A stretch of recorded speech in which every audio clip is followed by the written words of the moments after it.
오늘 주시는 하나님 말씀은 고린도전서 7장 7절부터 11절까지 말씀입니다.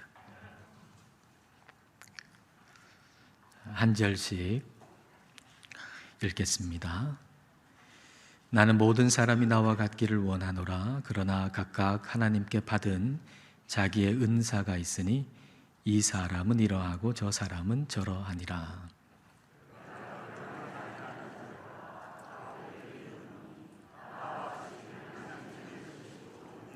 만일 절제할 수 없거든 결혼하라. 정욕이 불같이 타는 것보다 결혼하는 것이 나으니라.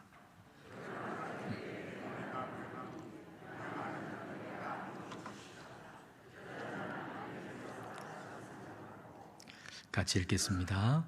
만일 갈라섰으면 그대로 지내든지 다시 그 남편과 화합하든지 하라. 남편도 아내를 버리지 말라. 아멘. 한 20년쯤 전에 제가 청년 사역할 때 청년 자매가 이렇게 얘기한 게 기억이 납니다.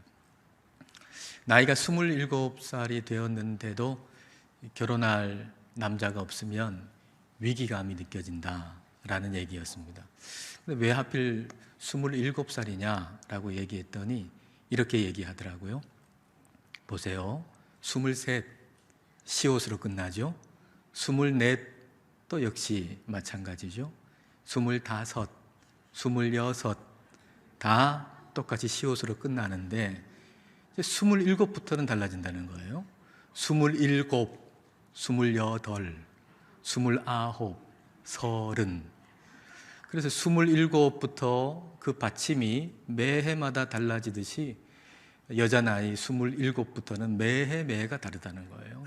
그래서 27이 됐는데도 결혼할 사람이 없으면 위기감이 느껴진다. 그런 얘기였습니다. 그 당시만 해도 결혼을 필수로 생각한 거죠. 그래서 27이 됐는데 아직 결혼할 사람이 없으면 위기감이 느껴진다는 거예요.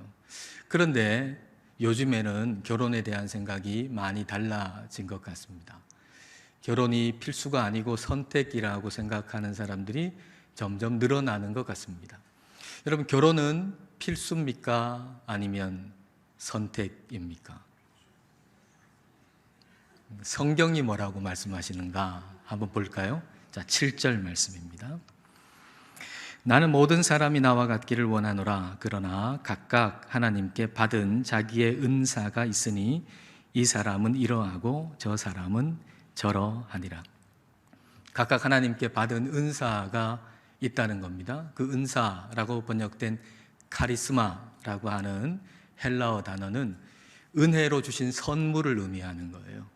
그러니까 결혼도 하나님께서 은혜로 주신 선물, 은사고, 독신도 하나님께서 주신 선물, 은사라고 하는 겁니다. 그러니까 세상의 관점은 결혼하는 거 그거 반드시 해야 되는 거냐 아니면 선택이냐 이런 관점이지만 성경의 관점은 그게 아니에요. 성경의 관점은 은사를 따라해라. 하나님이 뭘 주셨느냐 따라해라. 내가 선택하느냐 뭐 필수냐 기준이 내가 아니고 하나님께서 어떤 은사를 주셨느냐 이게 기준이라는 거예요. 그래서 결혼하는 사람은 하나님의 은사를 따라서 내가 하나님께 영광을 돌리기 위해서 결혼하고, 또 독신으로 사는 사람은 역시 하나님의 은사를 따라서 하나님께 영광을 돌리기 위해서 결혼하지 않고 독신으로 사는 것입니다. 근데 바울은 지금 독신으로 살고 있어요. 그 독신으로 살고 있는 걸 굉장히 만족해하고 있어요. 어느 정도로 만족하고 있나요? 모든 사람이 나와 같기를 원한다라고 말할 정도로. 그리고 아직 결혼하지 않는 남자 또 과부는 나와 같이 그냥 지내라 라고 말할 정도로 굉장히 만족하고 있어요. 하나님께만 집중하고 또 하나님의 가족인, 자기 가족은 없지만 하나님의 가족이 내 가족이 돼서 하나님의 가족인 교회에 온 힘을 기울여서 하나님의 일을 하고 있는 것, 이것에 대해서 굉장히 행복함을 느끼고 만족하며 살고 있습니다. 바울은 고린도전서를 쓰고 있는 지금 독신입니다. 근데 이전에 결혼을 했다가 지금은 독신으로 있는 건지 아니면 아예 처음부터 결혼을 안 한 건지 이건 명확하지는 않습니다. 전통적으로는 바울은 결혼하지 않았다 이렇게 보지만은, 그러나 바울이 결혼했다는 정황 그것도 꽤 분명하게 설득력이 있습니다. 바울은 유대인이었거든요. 유대인은 결혼하지 않는 걸 죄로 여겼습니다. 근데 유대인은 그 바울이 유대인 중에서도 가장 엄한 바리새파였기 때문에 바울이 결혼하지 않았다라고 보기는 상당히 힘든 것입니다. 그리고 사도행전 기록에 바울이 예수님 믿기 전에 예수님 믿는 사람들 잡아다가 옥에 가두고 그리고 뭐 죽는데 내주고 그런 것에 찬성 투표를 던졌다 그랬거든요. 찬성 투표를 던졌다라고 하는 것은 산헤드린 공의회 회원이었다는 말인데, 근데 산헤드린 공의회 회원의 자격은 뭐냐? 그 자격 중에 하나가 반드시 결혼한 사람이어야 된다는 거예요. 그러니까 그렇게 본다면 바울은 결혼했다라고 보는 것이 더 타당성이 있다고 볼 수 있을 겁니다. 이렇게 본다면 바울이 예수님 믿은 다음에 그 아내가 난 예수님 믿는 사람 싫다고 떠나갔든지 아니면 사별을 했든지 그렇게 돼서 이제 고린도전서를 쓸 때는 독신으로 지금 사역하고 그리고 편지를 쓰고 있는 거죠. 이렇게 보면 바울은 결혼의 아픔을 경험한 사람이에요. 여러분 가운데도 결혼의 아픔을 경험한 사람이 있을 수도 있을 거예요. 그러면은 인생의 실패자라고 여겨질 수 있잖아요. 그러나 그렇지 않다는 거예요. 내가 결혼의 아픔을 경험했어요. 그러나 그것이 인생의 실패자라는 얘기는 아니에요. 하나님의 버림을 받은 것은 더더욱 아니에요. 결혼의 실패, 또 결혼의 아픔, 이걸 겪은 사람으로 바울을 본다면, 그렇다면 하나님은 바울을 누구보다도 사랑하시고 귀하게 여기시고 바울을 그렇게 쓰셨습니다. 자, 바울의 과거가 어떠하든지 지금 바울은 독신으로서 살고 있어요. 그리고 그 독신의 삶이 굉장히 행복하게 여겨지고 있어요. 물론 아무 문제가 없는 게 아니겠죠. 때때로 찾아오는 외로움도 있을 거고요. 그리고 자기 가족으로 여기는 교회, 하나님의 가족 교회. 근데 들려오는 고린도 교회 소식이 어떤가요? 그 소식은 별로 듣고 싶지 않은 소식이잖아요. 고린도 교회에서 일어나는 그 일들, 별로 좋지 않은 일들이 이제 소식으로 들려오니까 그 슬픔이나 그 아픔이나 그 고통이 얼마나 크겠어요. 그러나 하나님만 바라보고 하나님만 의지하고 하나님의 일을 하는 것, 그것이 바울에게는 기쁨이 됐고 즐거움과 행복이 됐던 것이죠. 그래서 다른 이들에게도 독신을 권할 만큼 그 독신 생활을 기쁘게 하고 있었던 것입니다. 그러나 이게 결혼하는 것보다 독신이 더 낫다 또는 더 거룩하다, 그런 얘기는 결코 아닙니다. 왜냐하면 바울은 독신 때문에 즐거운 게 아니고 하나님 때문에 즐거운 것이기 때문이죠. 각각 하나님께서 주신 은사가 달라요. 바울은 독신으로 하나님의 일을 했지만 베드로는 사역지 어디를 가든지 간에 아내와 부부 동반으로 함께 다녔어요. 그러니까 이게 은사가 다른 거죠. 바울은 독신으로 하나님의 일을 하는 것이 그의 은사였지만, 하나님께서 주신 은사였지만, 베드로는 어딜 가든 부부 동반으로 아내와 같이 가가지고 일하고 사역하고, 그게 베드로에게 주신 또 은사였던 것입니다. 그렇기 때문에 독신의 은사가 없는데 억지로 독신으로 살아서는 안 된다. 그걸 고집해서는 안 된다라는 것이죠. 9절 말씀을 보십시오. 만일 절제할 수 없거든 결혼하라. 정욕이 불같이 타는 것보다 결혼하는 것이 나으니라. 절제할 수 없거든, 다시 말하면 네가 독신의 은사가 없다면 결혼해라, 그런 얘기입니다. 여러분 고린도 교회의 극단을 알고 있죠. 한 극단은 몸을 영혼보다 천히 여겨서 그냥 내 몸으로 음행 해도 괜찮다라는 그런 생각 가진 사람들이 있었고, 또 한편에서는 역시 몸을 영혼보다 못하게 여겨서 결혼한 부부라도 성관계 가지는 거, 이거는 거룩하지 않다, 이렇게 생각하는 사람들이 있었단 말이에요. 자, 그런 분위기에서 생각해 보면 결혼 안 하고 독신으로 사는 게 더 거룩하다, 이런 생각하게 만들지 않겠습니까? 그래서 독신의 은사가 없음에도 불구하고 자꾸 결혼을 늦추거나 결혼하지 않는 사람이 있을 수도 있는 거죠. 그래서 이런 자들에게 성령님이 바울을 통해 말씀하세요. 절제할 수 없거든 결혼하라. 나한테 독신의 은사가 없는데 분위기에 휩쓸려 가지고 결혼하지 않고 자꾸 그렇게 혼자 사는 거, 그거 좋은 게 아니다 라는 얘기죠. 오늘날도 그렇잖아요. 분위기에 휩쓸려 가지고 결혼은 필수가 아니고 선택이다. 점점 결혼 나이가 늦어지고 30살 이전에 결혼하면 굉장히 빨리 하는 것 같아가지고 자꾸 머뭇머뭇거리고 그렇게 세상의 분위기 따라가지 말고 은사를 따라가라. 너에게 독신의 은사를 주셨으면 독신으로 살아라. 근데 독신의 은사를 주신 게 아니면 결혼의 은사를 주신 거거든요. 나한테 결혼의 은사를 주셨나 독신의 은사를 주셨나 좀 헛갈리면 독신의 은사를 주셨는가 명확하면 독신의 은사예요. 그런데 독신의 은사가 명확하지 않아요. 그러면 결혼의 은사를 주신 거예요. 그러면 그 은사를 따라서 결혼하든지 독신으로 있든지 그렇게 하라라고 하는 거죠. 그래서 하나님의 은사를 따라서 하나님께 영광을 돌리라라고 하는 것입니다.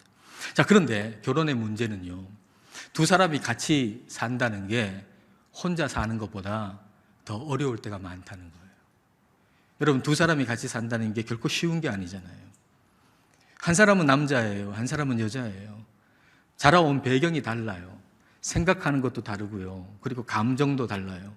그런데 이 두 사람이 같이 한 집에 산다? 이거 얼마나 어려운 일이겠습니까? 그러니 두 사람이 같이 살 때는 반드시 갈등이 일어날 수밖에 없는 것이죠.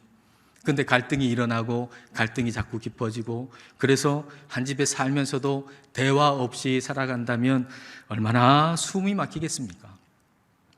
근데 그런 숨 막히는 가정이 있었대요. 어떤 갈등이 시작돼가지고 서로 말도 안 하고 그렇게 며칠을 지내다 보니까 남편이 안 되겠다 싶었나 봐요. 근데 말을 하면은 아내가 외면하고 자기 상처받을까봐 어떻게 할 수 있을까 생각하다가 하나의 아이디어를 생각해낸 거예요. 이제 포스트잇에다가 글을 적었어요. 여보, 나 내일 평소보다 더 일찍 출근해야 되니까 아침 6시에 깨워줘. 이렇게 딱 적어가지고 이렇게 화장실 그 유리에다가 거울에다가 딱 붙여놨어요. 자기가 알람해도 되겠지만 한번 좀 대화를 해보려고 그렇게 시도를 한 거예요. 그리고 잤어요. 그리고 아침에 딱 일어나 보니까 7시인 거예요. 늦었어요. 그래서 너무 화나는 겁니다. 자기는 나름대로 아내하고 좀 풀어보려고 했는데 아내가 무시하는 것 같아서. 그래서 아내한테 왜 안 깨웠냐고 소리를 질렀어요. 그랬더니 아내는 자기는 아무 잘못도 없다는 듯이 외면한 채 그냥 아무 말 없이 손가락으로 저 화장실을 가리키더래요. 화장실 한번 가보라 이거죠. 화장실 가가지고 보니까 그 거울 앞에 자기가 붙여놓은 포스트잇 옆에 아내가 붙여놓은 포스트잇이 있는데 그 포스트잇에 이렇게 적혀 있더래요. 여보 일어나 아침 6시야. 여러분 이 가정이 어떻게 되겠어요? 또 이 일로 인해서 갈등이 더 심해질 수밖에 없잖아요. 이렇게 갈등이 깊어지면요, 처음에는 아무것도 아닌 것으로 시작해가지고 서로 갈라설 위기가 찾아올 수도 있는 것입니다. 자, 10절 말씀 같이 읽겠습니다. 결혼한 자들에게 내가 명하노니 명하는 자는 내가 아니요 주시라. 여자는 남편에게서 갈라서지 말고. 여기 결혼한 자들은 둘 다 그리스도인 부부를 얘기하는 겁니다. 자, 그리스도인 부부예요. 둘 다 그리스도인 부부면 말씀을 따라 서로 사랑하고 화합하고 화목하게 지내고 이걸 알잖아요. 그럼에도 불구하고 둘 다 그리스도인 부부여서 사랑해야 되고 화목해야 되고 이걸 알매도 불구하고 갈등이 자꾸 심해지면 서로 갈라서는 지경까지 갈 수 있다. 그러나 갈라서지 말아라. 이 말은 내가 하는 것이 아니고 주님께서 하신 말씀이다. 다시 말하면 이 부분에 대해서 예수님께서 직접적으로 써주신 말씀이 있다라는 것인데요. 그게 어디에 있나요? 마태복음 19장 9절 말씀입니다. 내가 너희에게 말하노니 누구든지 음행한 이유 외에 아내를 버리고 다른 데 장가드는 자는 간음함이니라. 그 당시 남성 위주 사회였잖아요. 그래서 남자들이 결혼한 다음에 뭐 마음에 들지 않는 부분이 아내에게 발견되면 그냥 버리고 뭐 이런 일들이 비일비재했단 말입니다. 근데 그런 문화 속에서, 그런 세상 속에서 예수님은 음행한 연고 외에는 이혼하면 안 된다, 그렇게 말씀하시는 겁니다. 그러니까 제자들이 이걸 듣고서, 예수님 말씀 듣고서 하는 얘기가 그 다음 절 마태복음 19장 10절에 이렇게 기록되어 있어요. 제자들이 이르되 만일 사람이 아내에게 이같이 할진대 장가들지 않는 것이 좋겠나이다. 아니 이제 결혼이 그렇게 배우자한테 매이는 것이라면 그러면 결혼 안 하는 게 좋겠네요. 아니 난 좀 자유롭고 싶은데, 아니 뭐 저 결혼하면은 배우자하고 그렇게 매여야 된다면 결혼 안 하는 게 좋겠네요 라고 제자들이 얘기한 겁니다. 결혼해서 살다 보면 음행한 연고 외에 이 사람하고 그냥 헤어져서 살고 싶은 이유들이 얼마나 많겠어요. 그때마다 조금 갈라설 수 있어야 되는데 음행한 연고 외에 갈라서지 말라니 그럼 결혼하지 않는 게 낫겠네요, 그런 얘기거든요. 최근에 뉴스를 보니까 결혼하고 이혼한 사람들 설문조사를 했어요. 네, 그 중에 남자는 10명 중에 3명 이상은 신혼기간 중에, 뭐 신혼여행이든지 신혼기간 중에 이혼을 생각해야 할 만큼 아주 결정적인 단점을 아내에게서 발견했다라고 하는 거고요. 그리고 여자들은 역시 신혼기간 중에 10명 중에 4명 이상은, 여자가 훨씬 더 많죠. 10명 중에 4명 이상은 이혼을 생각해야 할 만큼 치명적인 단점을 남편에게서 발견했다라고 하는 거예요. 신혼여행 기간 동안에 또 신혼생활 가운데 남편이 이렇게 치명적인 단점이 있다라고 하는 걸 발견했다는 거죠. 이런 단점 발견하면 이혼할 수 있어야 되는데 예수님은 음행한 연고 외에 이혼하지 마라 라고 말씀을 하시니까 제자들이 깜짝 놀란 거예요. 그러니까 그 당시에 남자들이 분위기를 알겠죠. 결혼하고 내 마음에 안 드는 거 하나라도 있으면 싹 버리고 뭐 그런 분위기. 이 제자들도 이 세상적인 분위기를 따라서 생각한 거죠. 결혼을 포스트잇처럼 생각한 거예요. 잠깐 붙였다가 언제든지 뗄 수 있는 그런 거라고 생각한 거죠. 여러분, 결혼은 포스트잇이 아니에요. 본드로 붙이는 겁니다. 본드로 붙인 다음에 여러분 이전처럼 뗄 수 있습니까? 결코 뗄 수 없습니다. 본드로 붙인 다음에 떼려면요 찢어져요. 아픔이 있어요. 고통이 있어요. 그럼에도 불구하고 이혼을 생각할 정도라면 그 결혼 생활이 얼마나 고통스러우면 이혼 생각을 하겠습니까? 여러분 가정은 어떻습니까? 마음속에 이혼을 생각하고 있지는 않습니까? 표현은 안 했지만 마음속에 이혼할 거야, 혼자 살고 싶어, 이런 마음을 가지신 분은 혹 없습니까? 그럼 어떻게 해야 됩니까? 그런 갈등이 있다면 어떻게 해야 됩니까? 11절 말씀을 보십시오. 만일 갈라섰으면 그대로 지내든지 다시 그 남편과 화합하든지 하라. 남편도 아내를 버리지 말라. 두 사람이 멀어졌어요. 갈라섰어요. 별거 중이에요. 또는 한 집에 사는데 남남처럼 살고 있어요. 그런데 이때 어떻게 하라고요? 그대로 지내라. 그대로 지내라. 이제 별거 중이에요. 남남처럼 살아요. 그러면 아내의 자리가, 남편의 자리가 비어버린 것처럼 생각이 들잖아요. 남편 있고 아내 있지만 그 자리가 비어버린 것 같아요. 그럼 보통 어떻게 하나요? 다른 이성으로 채우려고 그러죠. 뭐 결혼하는 것이 아니어도 정서적인 친밀함, 아내보다 남편보다 정서적인 친밀함이 더 가까운 어떤 다른 이성으로 그 자리를 채우려고 하잖아요. 그렇게 하지 마라. 빈자리 그대로 둬라. 다시 말하면 갈등이 있으면 다시 화합할 걸 생각하고 기다려라. 그런 말씀입니다. 여러분, 부부 갈등은요, 여러분 어떻게 생각하시나요? 갈등은 부부 갈등만 그런 게 아니에요. 갈등 전체가 다 그래요. 갈등을 여러분 어떻게 생각하시나요? 그 갈등을, 부부 갈등은 결혼의 목적이 무엇이냐라고 생각하는 것에 따라서 완전히 관점이 달라집니다. 만약에 결혼의 목적을 내 행복이라고 생각한다면 갈등은요, 내 행복을 해치는 거죠. 그러니까 그 갈등을 빌미로 이혼으로 가야 맞아요. 결혼의 목적은 내 행복인데 결혼해가지고 저 사람이 내 행복을 지금 깨고 있으니까, 그러니까 이 갈등은 이혼하라는 얘기밖에 더 되나요? 그러나 결혼이 하나님께 영광을 올려드리는 것이 목적이라면, 결혼의 목적이 하나님께 영광을 올려드리는 것이라면 결혼 생활 전체의 모든 과정은 하나님께 영광을 올려드리기 위해서 존재하는 거예요. 그러면 그 안에 있는 갈등도 예외는 아닌 것이죠. 부부 간의 갈등을 하나님께 영광을 올려드릴 기회로 삼아라, 이겁니다.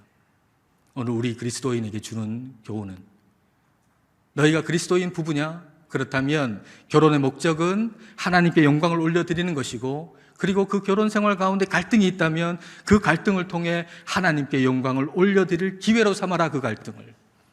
여러분, 우리가 하나님께 영광을 올려드린다라고 하는 것은 하나님을 온전히 예배한다는 거잖아요. 하나님을 온전히 예배하기 위해서는 내 안에 우상이 없어야 돼요. 우상이. 근데 갈등을 통해서 하나님께 영광을 올려드린다라고 하는 것은 갈등을 통해서 내 안에 있는 우상을 발견하고 우상을 제거하라는 말씀이 되는 거죠. 여러분, 갈등 안에는 내가 섬기는 우상이 있어요. 갈등 안에는 내가 섬기는 내 마음에 우상이 있어요. The Peacemaker, 화평하게 하는 자라고 하는 제목의 책에 이 갈등과 우상의 관계를 잘 표현해 놨는데요. 이건 꼭 부부간의 갈등만 아니고 모든 갈등에 다 해당합니다. 그러니까 여러분이 지금 갈등하고 있는 어떤 사람을 한번 생각해 보면서 들어보시면 좋을 것 같아요. 적용하시면 좋을 것 같아요. 먼저 4가지의 단어를 한번 머릿속에 넣으셨으면 좋겠습니다. 4가지 단어는 욕구, 요구, 그 다음에 정죄, 벌입니다. 4가지 단어가 뭐라고요? 욕구, 요구, 정죄, 벌. 여러분, 우리 안에 욕구가 있죠. 내가 원하는 것이 있습니다. 나쁜 게 아니고 좋은 원하는 것이 있을 수 있죠. 나는 좀 평안하고 싶어요. 좀 쉬고 싶어요. 나쁜 거 아니죠. 사랑받고 싶은 욕구 있죠. 인정받고 싶은 욕구가 있죠. 근데 그 욕구를 상대에게, 배우자에게, 어떤 사람에게 요구하게 됩니다. 남편이 일하고 돌아왔어요. 근데 아내는 아이들하고 좀 놀아줬으면 좋겠어요. 그러면 이 남편이 얘기하죠. 내가 지금 일주일 내내 회사에서 시달리고 일했는데 좀 주말에는 좀 쉬면 안 돼? 정당한 요구죠. 그러나 내가 원하는 것, 이 요구를 상대방이 내가 원하는 만큼 들어주질 않아요. 내가 인정받고 싶은 욕구, 그 요구를 하는데 내가 원하는 만큼 들어주질 않아요. 그때 내 안에 이 욕구는 더 커져요. 더 커져서 이거 없이는 행복한 결혼 생활이 안 될 것 같아요. 이거 없이는 결혼이 의미가 없을 것 같아요. 그 순간에 그 욕구가 우상이 됩니다. 우상이 되는 증거가 뭔지 아십니까? 내 안에 그 욕구가 너무 커져버려가지고 우상이 됐어요. 그러면 내가 섬기는 그 우상이 이제 상대방을 정죄하게 만듭니다. 넌 남편도 아니야. 넌 아내도 아니야. 교회 상황에서 여러분 한번 생각해 보시면 교회에 내가 원하는 욕구가 있고 그리고 요구하게 될 거 아니에요? 근데 그게 들어지지 않았어요. 그러면 어떻게 돼요? 이건 교회도 아니야. 이 교회는 교회가 아니야. 사랑도 없어. 그렇게 생각하게 되는 거죠. 그리고 정죄하고 판단하게 돼요. 상대방의 의도, 동기까지도 판단하게 돼요. 저 사람은 저런 나쁜 동기로 나한테 이러는 거야. 뭘 알아요? 알지도 못하면서 정죄해요. 판단해요. 그리고 어떤 마음이 드나요? 벌 주고 싶어. 저 사람이 좀 아팠으면 좋겠어. 고통당했으면 좋겠어. 그래서 벌을 줘요. 어떻게 벌을 줍니까? 자기가 재판관이 된 것처럼 벌을 주는데 어떤 방법으로 벌을 주나요? 여러분도 많이 해보셨을 것 같은데, 자, 그래도 한번 볼까요? 이런 식으로 벌을 줘요. 공공연히 화를 내는 것, 상처가 되는 말을 하는 것, 상대방을 향해 냉담해지는 것, 애정을 억누르거나 신체적인 접촉을 안 하는 것, 슬프거나 침울하게 행동하는 것, 눈길을 마주치지 않고 피하는 것, 오랜 기간 예민하고 불쾌한 표시를 내보이는 것, 관계를 끊어버리는 것. 여러분, 이게 내 안에 우상이 있다는 증거예요. 한번 생각해 보세요. 지금 여러분은 여러분의 배우자에게나 다른 사람에게 지금 벌 주고 있지 않습니까? 이런 방법으로 말이죠. 이건 내 안에 있는 욕구에서 출발했거든요. 내 안에 원하는 것이 있었어요. 그건 나쁜 것이 아니었어요. 인정받고 싶은 것이었고, 사랑받고 싶은 것이었고, 좀 평안하고 싶은 것이었고, 내 안에 괜찮은 욕구가 있었어요. 근데 그 상대방에게 요구했어요. 그런데 내가 원하는 만큼 채워지지 않았어요. 그때 내 욕구는 우상이 되고 그 즉시 그 사람을 정죄하게 되고 판단하게 되죠. 나쁜 남편이라고, 나쁜 아내라고, 자격이 없는 사람이라고, 직분에 자격이 없다고, 이렇게 상대방을 정죄하고 판단하게 되죠. 그리고 여러 가지 냉담해지는 방법으로 벌을 주게 되는 상태까지 가버리는 거예요. 갈등을 하나님께 영광을 올려드리는 기회로 삼으라라고 하는 것은 갈등을 통해서 내 안에 있는 우상을 발견하고 그 우상을 제거하는 것입니다. 이 우상은 내 안의 욕구로부터 시작됐거든요. 그 욕구의 자리에 하나님이 와주시기를 기도해야 돼요. 이 욕구가 내가 원하는 대로 채워지기를 계속 갈망하면 우상을 계속 섬기게 돼요. 그게 아니라 내 욕구의 자리에 하나님이 와서 채워주시기를, 하나님이 와주시기를 기도하는 거예요. 그러면 내 욕구의 자리에 하나님이 와서 채워주시면 내 마음속에 정죄하는 마음이 사라져요. 판단하는 마음이 사라져요. 교만이 사라져요. 내가 무슨 재판관이 된 것처럼 상대방을 여러 가지 방법으로 그냥 벌 주고 있는 그런 교만이 내 안에 사라져요. 그리고 나서 배우자를 보면 배우자가 이전과는 달라진단 말입니다. 전혀 다른 모습으로 보인다는 거예요. 갈등을 통해서 내 안에 우상을 발견하고 그것을 제거하면 하나님 안에서 부부는 다시 화합할 수 있고 이전보다 더 하나님을 온전하게 예배 드릴 수 있게 되는 것입니다. 여러분, 결혼은 하나님의 영광을 위해 존재해요. 그래서 결혼 안에 있는 갈등 역시도 하나님의 영광을 위해 존재합니다. 부부의 갈등을 하나님의 영광을 위한 기회로 삼을 줄 아는 가정이 복된 가정입니다. 여러분 모두의 가정에 하나님께서 복 주시기를 축복합니다. 기도하겠습니다. 이 시간 기도하실 때 결혼하느냐 하지 않느냐가 필수나 선택의 문제가 아니라 은사의 문제임을 기억하고 기도합시다. 독신의 은사를 받았으면 독신으로 하나님께 영광을 돌리기를 기도합시다. 그러나 그렇지 않다면 결혼으로 하나님께 영광을 돌리기를 기도합시다. 결혼의 목적이 하나님께 영광을 돌리는 것이므로 결혼 생활 가운데 있는 부부 갈등도 하나님께 영광을 돌릴 기회임을 분명히 알고 갈등 안에 들어있는 나의 우상을 제거하게 해달라고 기도하십시다. 내 욕구가 있는 자리에 털을 잡고 있는 우상을 버리고 하나님께서 그 자리를 채워주시기를 기도합시다. 그리하여 배우자나 타인을 향한 정죄와 판단이 사라지고 내가 재판관이라도 된 듯 배우자나 타인을 벌주는 모든 교만들도 사라지게 해달라고 이 시간 함께 기도하시겠습니다.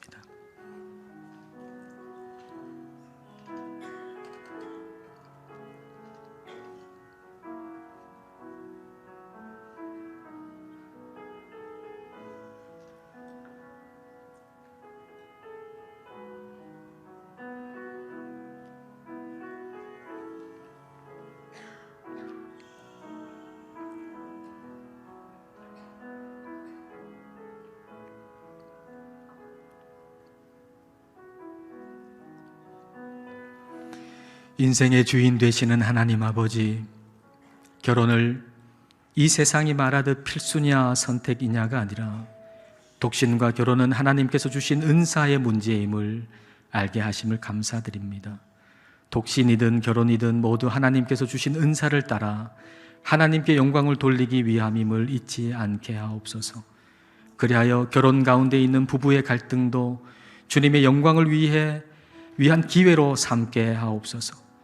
비록 선한 것이라도 내가 원하는 것을 배우자에게 요구하고 그것이 채워지지 않을 때 그 욕구가 더 강해져서 그것을 채워지지 않고는 행복할 수 없다고 여기는 순간 그 욕구가 우상이 된다는 사실을 알아차리게 하옵소서.